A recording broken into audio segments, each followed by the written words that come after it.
Seja bem-vindo a mais um programa Legal Talks. Meu nome é Thomas Lau, presidente do Embrachina e da Sebra ONU. Hoje teremos um programa diferente. Uma homenagem à ministra Cristina Peduzzi, primeira mulher a ser presidente do TST. Também sou coordenador deste programa com os doutores Guilherme Caputo Bastos, ministro do TST, e Paulo Feus, professor da PUC São Paulo. Além de promover análises sobre as decisões dos tribunais superiores e também debates jurídicos de grande relevância, o Legal Talks faz esta justa homenagem neste programa especial. O programa é uma realização do Embrachina, da APEC e da Sebra ONU. Inscreva-se em nosso canal e ative as notificações para ficar atualizado com nossos programas. Assista agora a entrevista completa. Olá a todos, dou as boas-vindas para mais um programa Legal Talks. Dou as boas-vindas à ministra Maria Cristina Peduzzi, do TST, Tribunal Superior do Trabalho, e já faço a menção aqui sobre a sua homenagem, Medalha Brasil-China. É uma medalha reconhecida pela Embaixada da China, que já foi entregue para o ex-embaixador Chen Duqin, quando das relações Brasil-China. E também isso em virtude, ministra Maria Cristina, em virtude dos seus serviços prestados à Justiça do Trabalho e também à sociedade brasileira. Então, desde já, passo a palavra para o nosso coordenador macro especial, o ministro Guilherme Caputo Bastos. Olá, boa tarde a todos que nos acompanham nas redes sociais do Instituto Sociocultural Brasil-China. E hoje será uma tarde muito especial. Primeiro, ministra Cristina Peduzzi, essa homenagem é uma homenagem que o Instituto quis fazer à sua pessoa e que eu fiquei muito entusiasmado, porque acho que a Justiça do Trabalho, e na pessoa de Vossa Excelência agora à frente do Tribunal Superior do Trabalho, merecia também esta homenagem, junto com Vossa Excelência. E também pelo fato de que é a primeira mulher a dirigir o Tribunal Superior do Trabalho e o tem feito de uma forma assim, absolutamente competente, né? E os tempos não facilitaram a vida de Vossa Excelência, né? Vossa Excelência já assumiu a presidência do Tribunal Superior do Trabalho num momento bastante delicado, e já estamos aí há quase 1 ano e meio, né, em que Vossa Excelência dirige os destinos da Justiça do Trabalho praticamente do seu gabinete, o que demanda um esforço extraordinário e nem por isso deixou de levar a sua experiência, a sua dedicação à presidência do Tribunal Superior do Trabalho com ações formidáveis. Né? Algumas me chamam a atenção, essa do balcão virtual, né, que possibilitou esta comunicação das nossas secretarias, do nosso ambiente interno com a sociedade, numa transparência total, o funcionamento através das sessões telepresenciais, que também possibilitou, inclusive, que nós pudéssemos nos agora com incrementos de produtividade, né, não só no Tribunal Superior do Trabalho, mas toda a Justiça do Trabalho. Então, foi uma homenagem assim que eu também me senti homenageado, se me permite assim dizer, eu também me senti homenageado quando o Instituto pensou nessa homenagem a Vossa Excelência. Então, muitíssimo merecida e acho que, reitero, né, devemos dividi-la também com a Justiça do Trabalho.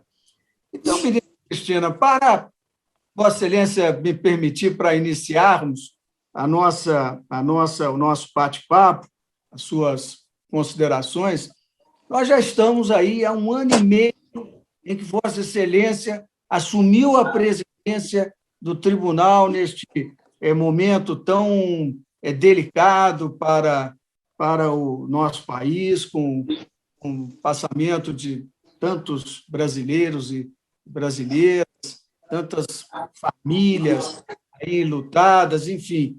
E Vossa Excelência assume a presidência do Tribunal Superior do Trabalho. Eu questionaria a Vossa Excelência qual avaliação Vossa Excelência faria deste ano e meio à frente do Tribunal Superior do Trabalho, neste momento de pandemia. E se os objetivos traçados por Vossa Excelência foram alcançados e quais foram, de certa forma, as maiores dificuldades que Vossa Excelência enfrentou exatamente neste período. Bom, em primeiro lugar, eu aqui cumprimento, né, o doutor Thomas Law pela deferência, em nome do Instituto, e como seu presidente, de me outorgar essa medalha comemorativa. Fico muito grata por recebê-la. E quero agradecer aqui ao ministro Caputo Bastos, que me apresentou um convite, né, para uma entrevista e, na verdade, me prestou uma grande homenagem e teve a sensibilidade de me surpreender, né, o que torna mais importante a homenagem, porque eu não sabia que encontraria aqui amigas e amigos diletos a me prestigiarem, porque estou me sentindo muito homenageada e feliz, porque o grande patrimônio que nós temos na vida é o da amizade. Então, no meio da tarde, virem aqui nos ouvir, é uma alegria grande que Vossa Excelência, ministro Guilherme, me proporciona, de forma que fica aqui o meu agradecimento a Vossa Excelência e às queridas, a ministra Dora Maria da Costa, a minha querida amiga Lúcia Peluso, ministro Peluso, as queridas desembargadoras Ana Paula Pellegrina, Gisela Moraes, Jane Granzotto, Sônia, a Aparecida Costa, a desembargadora aqui, Mônica Cifuentes, Tânia, e conselheira do CNJ, Tânia Rexigel, desembargadora Flávia e presidente, diretora da escola também judicial, a desembargadora Flávia Falcão, doutora Miss Laine Scarelli e doutora Marina Draibe e a minha querida conselheira do Conselho Nacional de Justiça, Flávia Guimarães Pessoa, doutor Paulo Feuz e a querida desembargadora Maria Beatriz Teodoro Gomes, que também nos surpreendeu agradavelmente aqui com as doces palavras do nosso queridíssimo, né, mestre, sempre professor Humberto Teodoro Júnior. Já visualizei todos. Então, o meu muito obrigada. E quanto estou realmente muito feliz. E, ministro Guilherme, claro que, como Vossa Excelência bem registrou, o início da pandemia coincidiu com o início da nossa gestão no Tribunal Superior do Trabalho. E foi o presente que nós recebemos naquela oportunidade, né? Uma gestão demandando ações rápidas para superar, digamos, 3 desafios principais. Primeiro, preservar a saúde de todos, magistrados, servidores, todos os prestadores de serviço, né, advogados, membros do Ministério Público, todos que estão, né, em função do seu trabalho, né, necessitando atuar perante o Tribunal Superior e toda a Justiça do Trabalho, preservar a saúde de todos, garantindo a prestação jurisdicional. E também estabelecendo, né, estratégias para não esmorecer, para continuar e produzir ainda mais. Tivemos êxito, felizmente, e graças a um trabalho conjunto de todos, graças ao PJE e a uma equipe que funcionou muito bem, se aperfeiçoou e investimos, não é, em tecnologia, conseguimos manter esta prestação jurisdicional, mantendo as sessões virtuais e passando a realizar as demais pelo meio telepresencial, medida que foi imediatamente implementada pelo TST, em sequência por todos os tribunais regionais do trabalho, e com isso nós conseguimos, inclusive, comparativamente, no ano de 2020, no TST, elevar o percentual de 6,3% na produtividade. E este ano de 2021 também estamos já nos primeiros 5 meses, já com estatísticas que comprovam que houve até um aumento maior do que esse.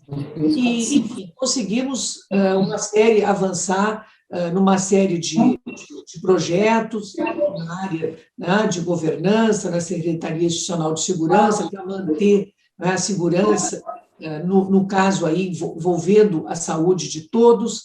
A ENAMAT exerceu um papel muito importante, porque desenvolveu cursos que atenderam aos interesses que, então, prioritários. Hoje nós temos, né, a prova digital, temos o objetivo de chegar a um processo 100% digital, como o CNJ, né, vem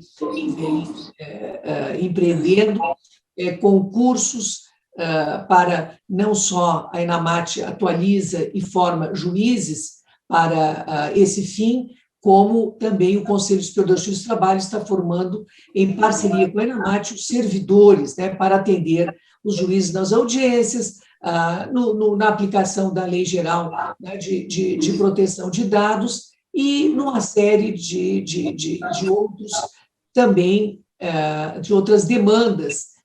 Nós vimos produzindo, na atualização dos nossos sistemas de inteligência artificial, em especial o sistema BEM-TV, que hoje está aperfeiçoado e não só gere acervo processual, né, como também vem fazendo triagem processual, examina a tempestividade de recursos. Nós temos o balcão virtual, que vem atendendo as demandas como se presencial fosse, né, por meio dos serviços. Enfim, uma série de medidas que foram tomadas e que geraram, inclusive para o TST e para o Tribunal de Campinas também, foi outro que obteve selo diamante do CNJ,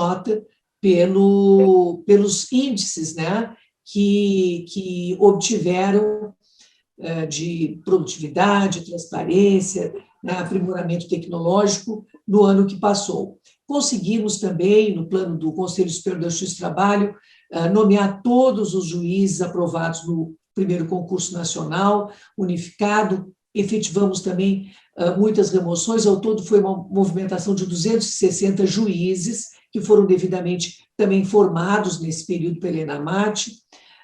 Enfim, nós conseguimos, apesar, né, da pandemia, superar essas dificuldades. Graças ao empenho de todos e graças a Deus. Ministra Maria Cristina, Vossa Excelência acredita que o teletrabalho vai mudar as relações de trabalho e pode ser um fator permanente pós-pandemia? E se precisa de alguma regulamentação suplementar? Se isso parece um mecanismo positivo, ministro? A relevância do teletrabalho, né, ela veio a ser amplamente reconhecida, né, pelas circunstâncias da pandemia. Mas nós já tínhamos, até no âmbito do próprio serviço público, no próprio TST, nós já tínhamos determinado a possibilidade de exercer o teletrabalho. E a reforma trabalhista, todos sabemos, já havia disciplinado amplamente o teletrabalho, o que facilitou, né, e a medida provisória, a 927, ela apenas flexibilizou o teletrabalho, estabelecendo outras modalidades mais simplificadas, né, como o trabalho remoto e o trabalho a domicílio, sem, digamos assim, as necessidades que já são bastante flexíveis, impostas pela Lei 13.467. Mas, basicamente, a disciplina é permanente, desde a reforma. no sentido de que, né, as regras gerais sobre o regime geral de trabalho que não se aplica ao teletrabalho, sobre despesas que não constituem salário com equipamentos, não integram, portanto, a remuneração, né, o dever de o empregador tomar os cuidados, ainda que o trabalho não seja na sede da empresa, sempre supervisionando, fiscalizando, supervisionando o atendimento das medidas de saúde e segurança e higiene, né, para que não ocorram, né, para prevenir doenças e acidentes de trabalho, a reversão de um trabalho para o outro, isso é a medida provisória, e hoje a 1045 também renova esta facilidade, né, para que ela seja implementada com mais rapidez no momento atual. Mas nós temos, efetivamente, muitos benefícios com o trabalho telepresencial. A redução de custos, porque antes ele era exercido preferencialmente para beneficiar o empregado, que precisava, muitas vezes, até mudar de cidade e que precisava manter o vínculo. Hoje, não é só para o empregado, é substancialmente também para o empregador e para o empregador privado. Então, não é mais só um mecanismo que possibilita a manutenção do serviço em grande parte das atividades, mas sobretudo, vem se revelando como um redutor de custos para os empregadores que, né, economizam espaços físicos. Nós tivemos reflexos também, né, no campo da locação de imóveis, porque muitas empresas fecharam, os empregados passaram a trabalhar em casa, a preferir espaços com jardins, casas, os apartamentos. Houve uma mudança com reflexos também em outras áreas, mas, sobretudo, os custos foram, digamos, um fator considerável. E eu apenas aqui lembro de que 21%, mais de 21% dos acidentes de trabalho ocorriam estatisticamente nos acidentes, ocorriam no percurso trabalho-casa, casa-trabalho. Quer dizer, este custo para o empregado e para o empregador é eliminado com o teletrabalho. Enfim, para muitas atividades, e nós identificamos que é possível, em muitas atividades, o serviço, por exemplo, de informática do TST ficou sendo, a não ser o atendimento presencial local, mas a estrutura funciona 99%, se não 100%, pelo meio remoto. E assim outras tantas, né? É uma reinvenção e um aperfeiçoamento tecnológico inimaginável há pouco tempo atrás. Então, a pandemia alavancou esse desenvolvimento. E hoje se diz, não, nós vamos continuar trabalhando dessa forma. Eu acredito que continuar trabalhando integralmente dessa forma não é o desejável, nem para o empregado, nem para o empregador.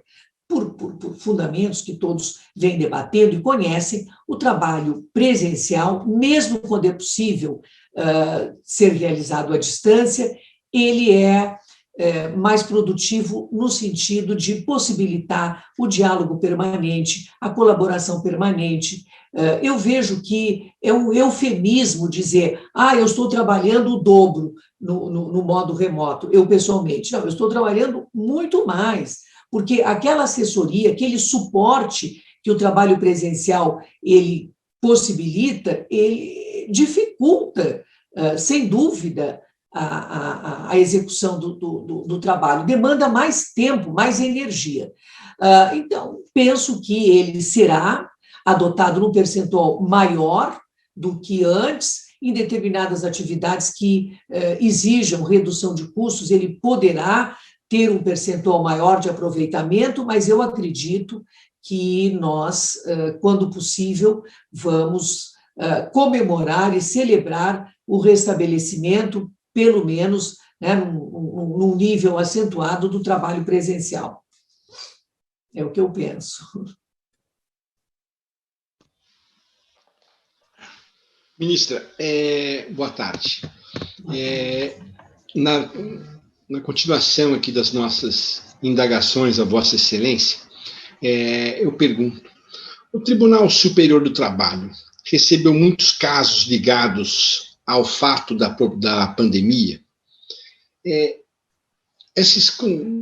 O tribunal ainda, em casos assim novos, que estão pendentes de legislação, casos ligados à chamada revolução, a nova revolução industrial, ou então a revolução 4.0, como que tem se posicionado o Tribunal Superior do Trabalho? O quantitativo, né, de processos relacionados diretamente à matéria, né, da Covid-19 é pequeno. Eu diria assim, que até inexpressivo em relação à expectativa que gerou. Pode ser que aumente, né? Até porque no TST, em grau de recurso, eles demoram a chegar. Mas as causas mais frequentes dizem dos processos que relacionados à Covid-19, dizem com verbas decorrentes de rescisão de contrato de trabalho, especialmente o aviso prévio, depósitos do fundo de garantia, né, as férias, e temos também outros processos, mas também em número pequeno, que dizem diretamente, né, com o tema, como pedir para fornecimento, que o empregador, né, que seja obrigado a fornecer equipamentos, né, de prevenção, que se garanta vacinação prioritária a determinados grupos, né, específicos que trabalham diretamente com a saúde, né, o próprio direito, né, o trabalho remoto, por pessoas que ainda trabalhando na saúde o fazem de modo remoto, mas é um número que eu não diria tenha assim um significado de dizer, bom, houve um impacto nas estatísticas do tribunal. E nós estamos prontos, né? O nosso dever como Poder Judiciário é atender às demandas. Então, nós estamos prontos a atendê-las. E creio que nós temos um movimento assim maior, e a perspectiva de um movimento maior, se nós considerarmos a revolução, os conflitos que surgem no âmbito da chamada Revolução 4.0, que foi arregimentada, foi catalisada, né, com a pandemia, mas que tem um número, né, muito grande de demandas envolvidas com esses novos modos de prestar o trabalho, por ela demandados. Ministra Cristina, muito se fala em precarização das condições de trabalho, e, evidentemente, não só pela reforma trabalhista, como também, e mais ultimamente, por este trabalho em plataformas digitais. Eu gostaria da sua opinião e a sua avaliação desses modelos e se é efetivamente um desafio. Veja, eu entendo eu penso que a reforma trabalhista ela não veio para suprimir direitos, ela veio para regular situações que ocorriam no modo de trabalhar, nos modos de produzir, e que estavam imprevistas na lei. Então, ajustou a CLT a uma nova realidade do mercado de trabalho, né, proporcionada por novas tecnologias telemáticas e pela própria inteligência artificial. Então vejam que o próprio teletrabalho, que foi tão útil agora, né, foi disciplinado pela reforma. A inserção do trabalho autônomo no bojo da CLT, não que ele antes não fosse aplicável, porque o contrato de prestação de serviços está previsto no Código Civil, mas se introduziu no bojo da CLT como uma forma de mostrar que as novas relações de trabalho nem sempre se produzem pelo modo tradicional de um vínculo de emprego pela CLT. Por quê? Porque as próprias arregimentações de prestação de serviço se fazem por meios de plataformas virtuais, com o auxílio de algoritmos, de aplicativos, e com a concorrência da própria inteligência artificial. Veja, o crowdsourcing, né, que hoje é um fenômeno tangível. Nós precisamos de um profissional nós que eu digo, assim, pessoas jurídicas, pessoas físicas, e vamos muitas vezes arregimentá-los por meio de uma convocação pública. Nós vamos à internet para buscar um prestador de trabalho. A pessoalidade, portanto, é um conceito esvaído nessa sistemática. Nós temos, não é, a internet das coisas, nós temos plataformas como a Amazon, como a Uber e outras que funcionam por meio de aplicativos e que despersonalizam uma eventual relação que se estabeleça. São relações diluídas, então são regidas pelo direito civil, são regidas por um contrato instantâneo que se estabelece entre as partes e no qual não há uma subordinação jurídica. Pode até haver uma subordinação que envolva um sistema estabelecido de prestação daquele trabalho, onde a plataforma ela atua como um intermediário e ela vai receber como pagamento um percentual entre o que o consumidor pagou e o que o prestador recebeu. Então, são formas que próprias não do período anterior. Então, as normas que a CLT atualizou, até o trabalho intermitente, que trouxe para a formalidade antes informais, substancialmente informais, elas hoje convivem com uma forma mais avançada ainda por ela imprevista e não regulada, de novas modalidades de prestação de trabalho que também foram alavancadas, não é, pela pandemia, porque nós temos hoje sistemas de deliveries mais sofisticados ainda, e foi um ramo da economia que se desenvolveu que se desenvolveram por meio da utilização, não é, do delivery.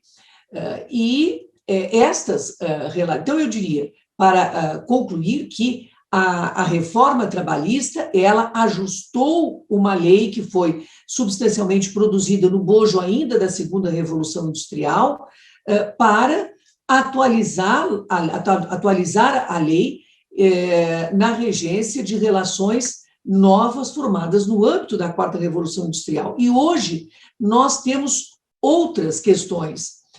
E vejam que os próprios dados do IBGE revelaram que a taxa de informalidade antes da reforma era de 39%.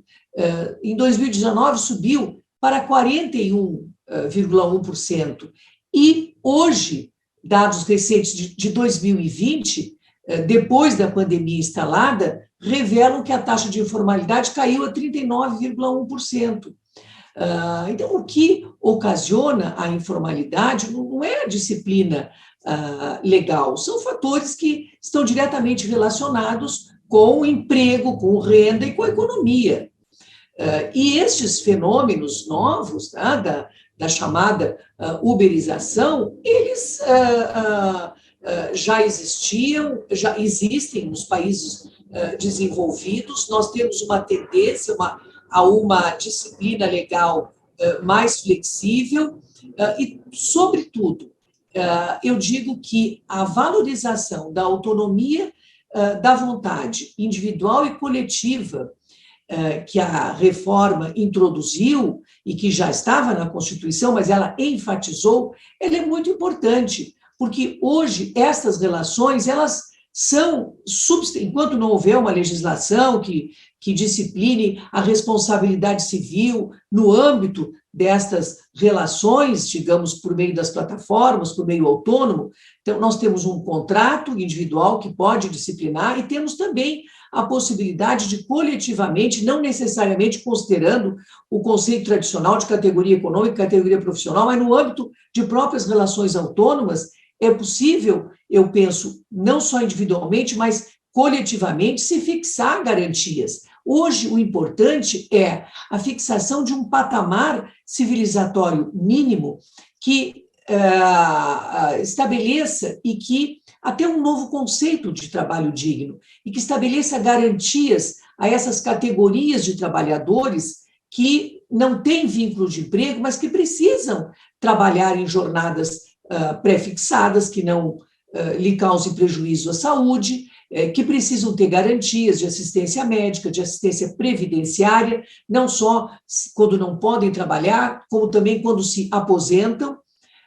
Estas garantias, elas não estão ligadas necessariamente a reconhecimento de vínculo de emprego, mas elas são decorrentes de lei, porque quem presta serviço tem que estar inscrito na Seguridade, tem que ter um plano de saúde que se estabeleça e que eu identifiquei que vem ocorrendo nas prestações autônomas de serviço, enfim, proteções legais, especialmente que digam com a saúde dos trabalhadores. Isto é que é o foco hoje, né? Mais do que o próprio vínculo de emprego regido pela CLT.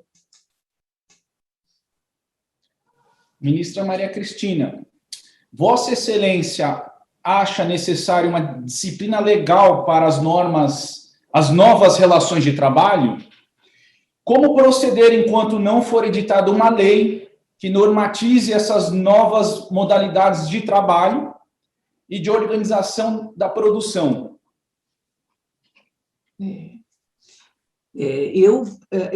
Seria uma continuidade, né, do que eu já expus na questão anterior.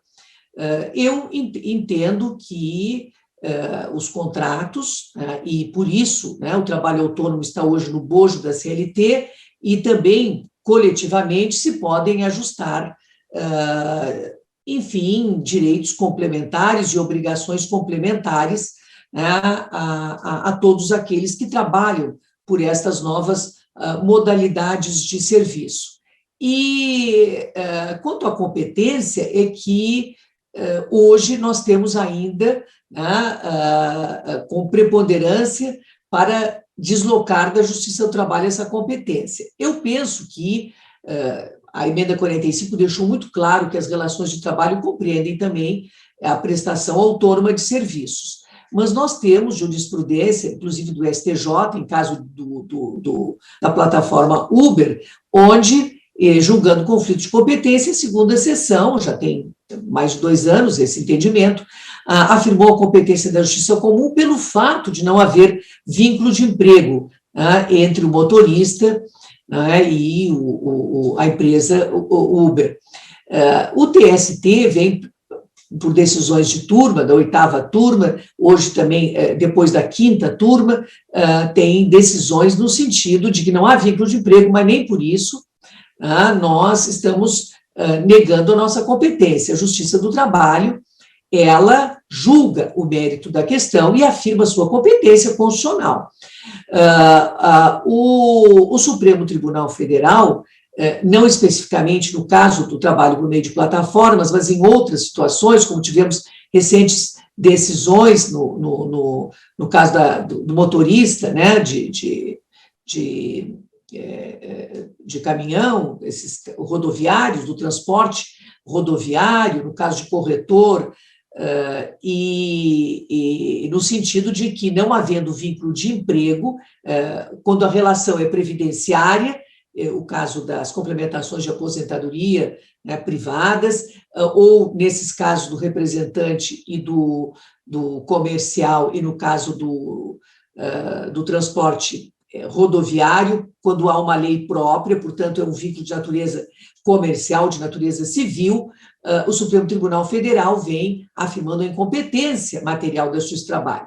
Então, é uma questão que vai acabar envolvendo o tema prévio da competência, mas o TST vem interpretando no sentido, né, que me parece adequado para o trabalho por meio das plataformas, independente, portanto, de ser o vínculo CLT ou um vínculo de trabalho, a competência para dizer das obrigações e dos direitos seria oriundos daquele contrato da Justiça do Trabalho. É uma oportunidade muito boa de voltar ao assunto da reforma trabalhista.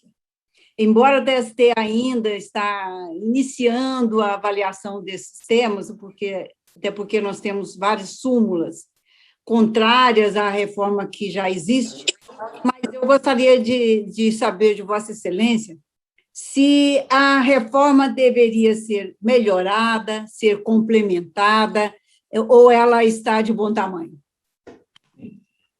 Eu penso que ela cumpriu, não é, um papel importante, que como já identifiquei.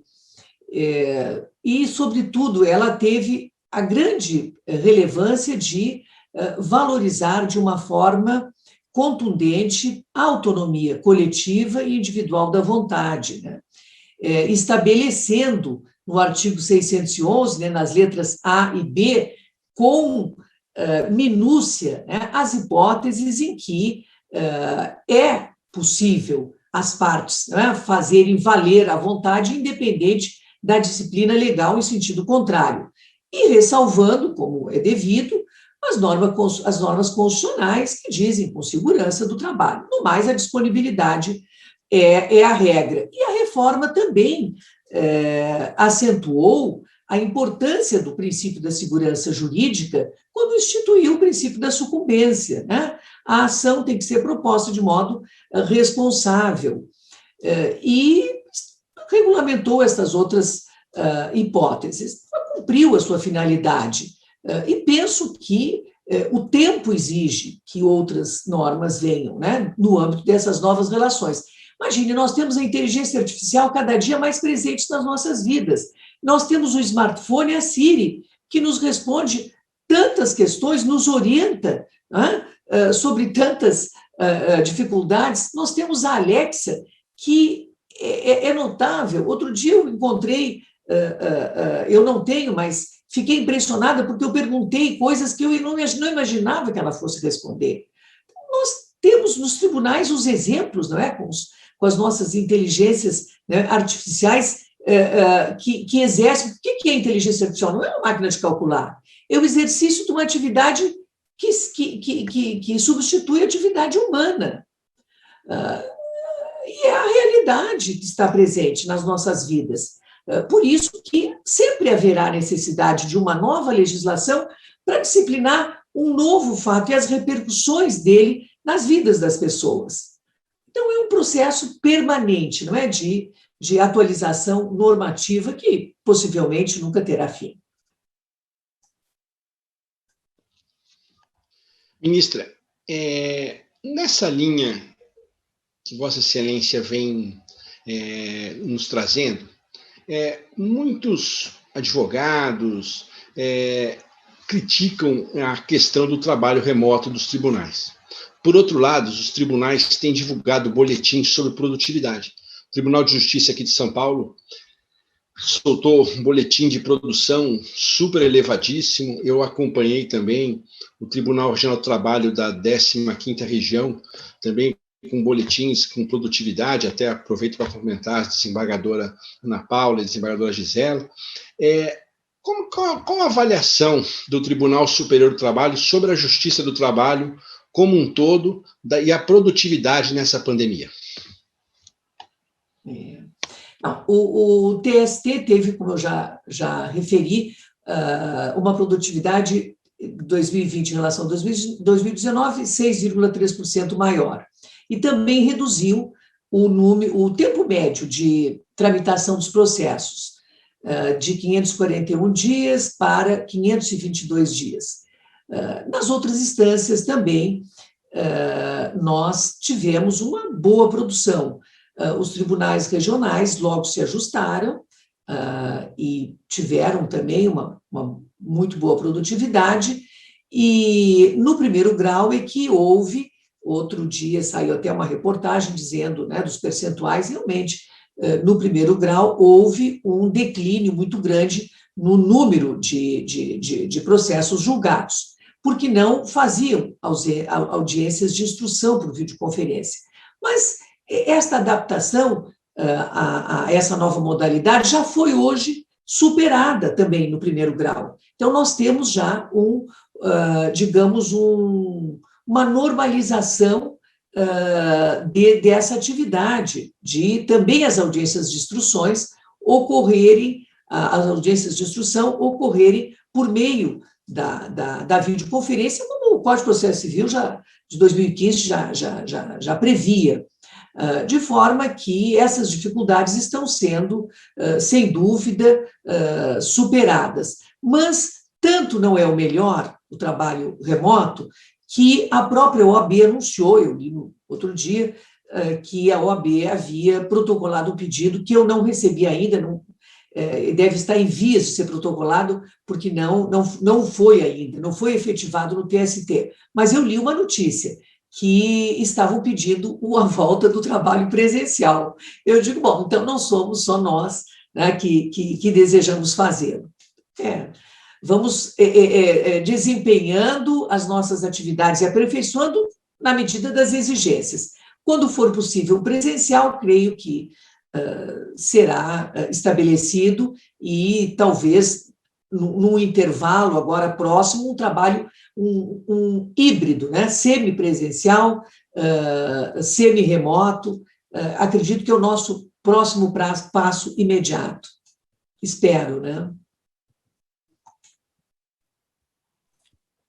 Conselheira Tânia. Ministra Cristina, Vossa Excelência foi instituído pelo ministro Fux um grupo de trabalho, de estudos, né, para o fortalecimento dos precedentes, do qual Vossa Excelência integra. Gostaria de saber qual a importância do Instituto dos Precedentes neste contexto no âmbito da Justiça do Trabalho. Eu fiquei muito honrada em integrar, por portaria do presidente do CNJ, este grupo de estudos que objetiva, né, traçar, né, estudar e estabelecer mecanismos de efetivação, de fortalecimento dos precedentes. E nós temos hoje, né, positivado, né, nas normas processuais, e também, né, com lei específica para o processo do trabalho, e TRTs e TST, os recursos repetitivos, né? E nós sabemos que com o movimento, o volume de processos que nós temos, hoje, o importante é a fixação de teses, não só nos repetitivos, quando a questão é frequente, mas também quando a questão é relevante, que nós temos o incidente aí de assunção de competência. E essa importância, ela é uma realidade, né?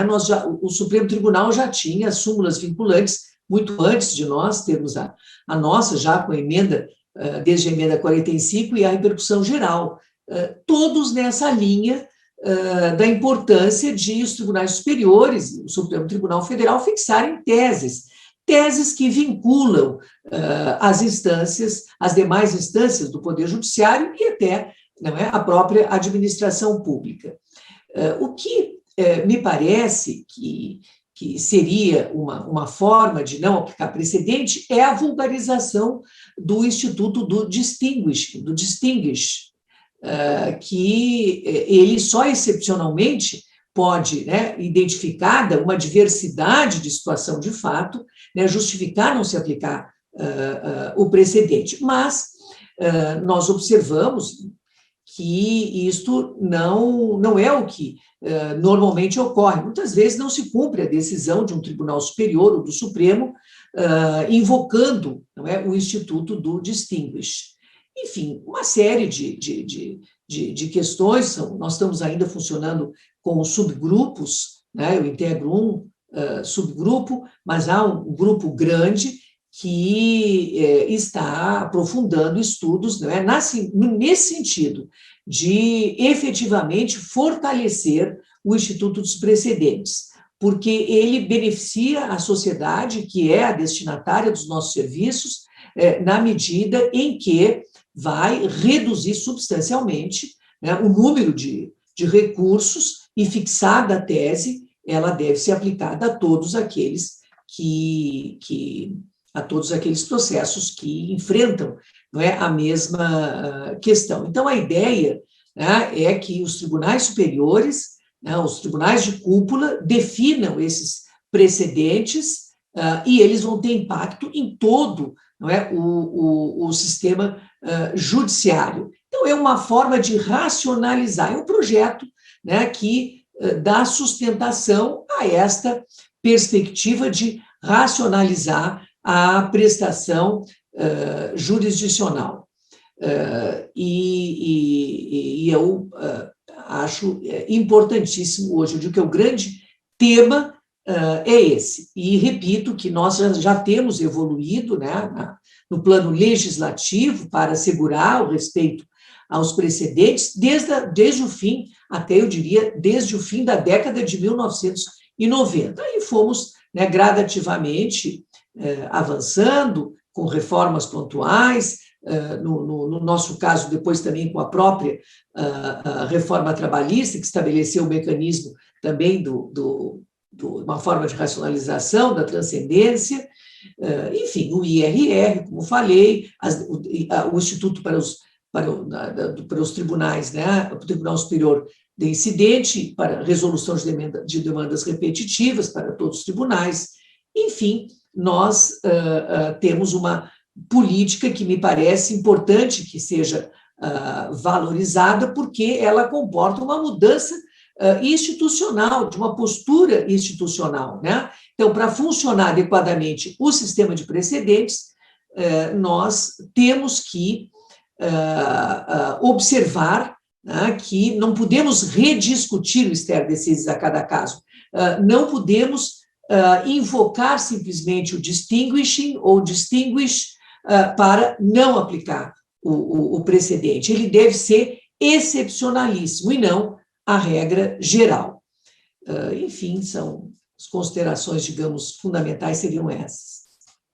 Ministra Maria Cristina, já na última pergunta, a Justiça do Trabalho completou 80 anos este ano. E qual a sua importância para a sociedade? É uma primeira pergunta. A segunda, a pandemia promoveu aprendizados e provocará mudanças na atuação da Justiça do Trabalho?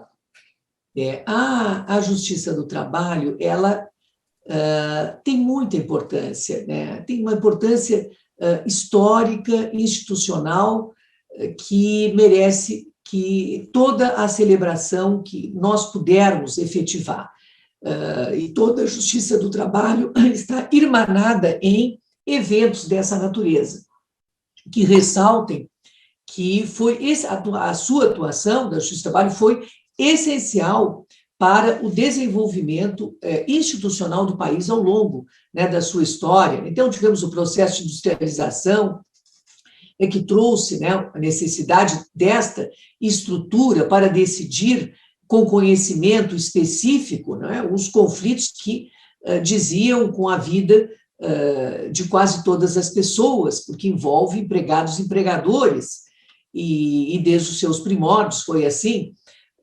Tivemos esta evolução de uma fase administrativa para uma fase jurisdicional da nossa jurisdição especializada, o que não é privativo do Brasil.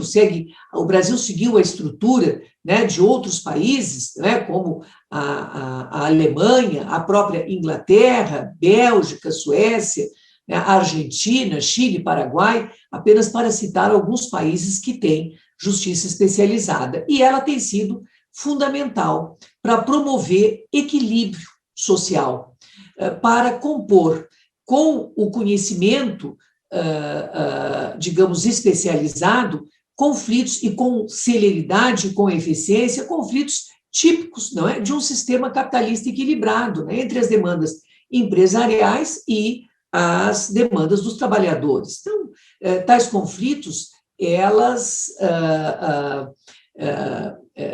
é experta, porque conhece com profundidade e exerce, no âmbito da conciliação, cada dia mais estimulado e mais, inclusive, aperfeiçoado, hoje alcançando, inclusive, a mediação pré-processual, ela tem essa expertise de, hoje, cerca de aproximadamente, né, aqui as conselheiras do CNJ, que têm esses dados com mais precisão, mas beira os 30% o número de acordos que põem fim aos litígios no início, né, logo que inaugurados. E o sistema da mediação pré-processual, que foi instituído e é gerido pela vice-presidência do TST nesse período de pandemia, justamente ele vem promovendo até um percentual muito grande de composição e de autocomposição antes do ajuizamento da reclamação trabalhista, com mero acesso por meio do celular ao site do Tribunal Regional, né, pedindo que se marque uma audiência prévia. São missões importantes que a Justiça do Trabalho exerce, não só prestando a jurisdição, como também promovendo, né, autocomposições e mesmo depois, e especialmente depois de ajuizada a ação. Portanto, nós temos que sempre, não é, aplaudir, aperfeiçoar e ter em mente que a sua grande função institucional é promover segurança jurídica e equilíbrio entre as relações individuais e coletivas que envolvem, né, o trabalho humano. Eu estava aqui rememorando as perguntas, os questionamentos que lhe foram feitos. E nós falamos de questões institucionais, falamos de questões de direito material, de processual, e, sobretudo, uma novidade sobre essa convocação para o Conselho Nacional de Justiça neste órgão que vai tratar da questão dos precedentes. E, nesse aspecto, se eu pudesse lhe sugerir, se eu pudesse conversar com um advogado militante na área, que tem trabalhos espetaculares sobre essa questão de precedentes, que é o doutor Osmar Paixão Cortes.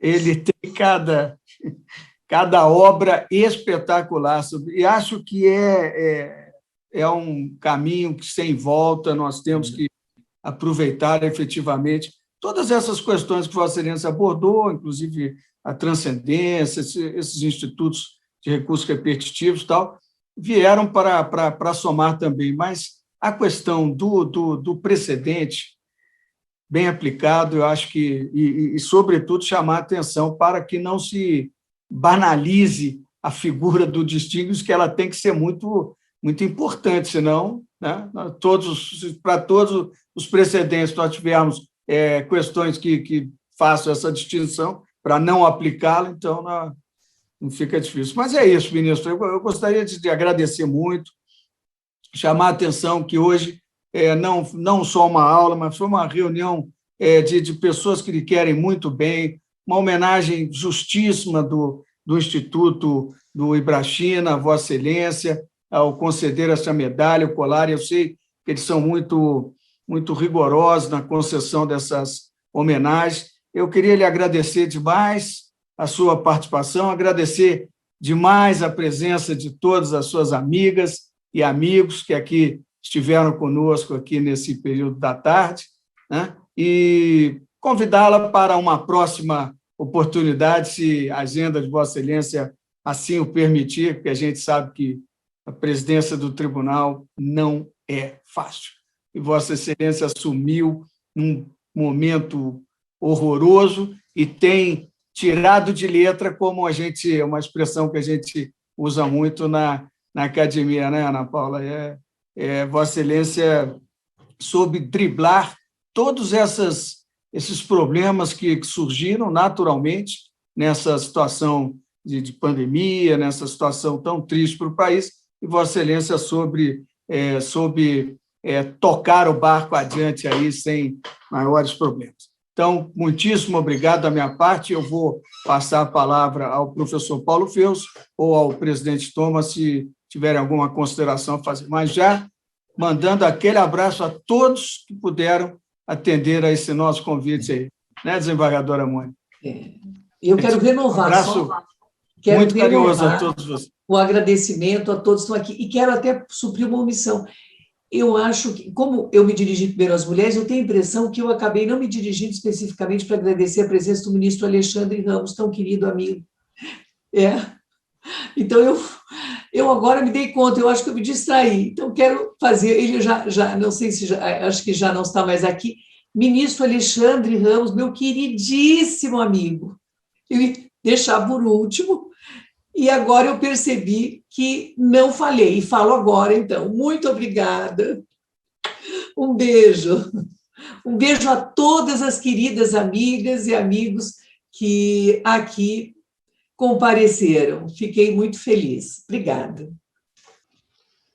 Ministra, também só temos a agradecer a Vossa Excelência e eu acho que qualquer outra palavra aqui seria desnecessária. Eu acho que a sua presença, acompanhado dessa turma toda aqui, que a gente não sabe nem por onde começar. Se eu tivesse que agradecer um a um aqui, acho que eu ficaria até amanhã enaltecendo a todos e desde já agradeço. E só a presença de Vossa Excelência para atrair tanta gente importante nesse nosso programa. Muito obrigado. Obrigada. Ministra Maria Cristina, quero parabenizar pela palestra de hoje, agradecer e também agradecer a presença das autoridades que aqui estão na nossa live. E, mais uma vez, declaro encerrado o programa Legal Talks. Muito obrigado.